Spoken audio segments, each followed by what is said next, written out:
Hello guys! Ngayon po ay gumawa tayo ng ube makapuno shake.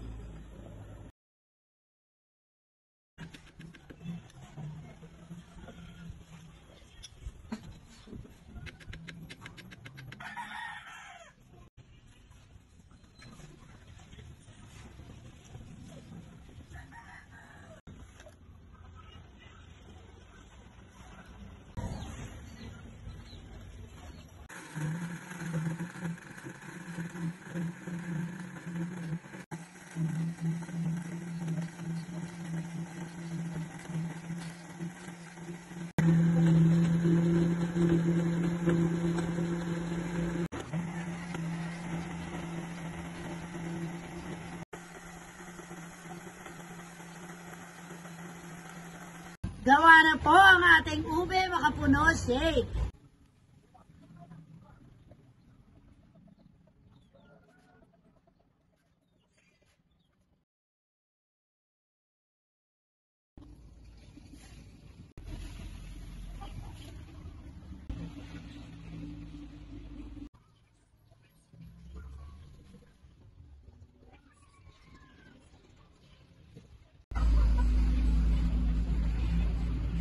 Eto na po, gawa na po ang ube makapuno shake. Eto na guys, para maiba naman po.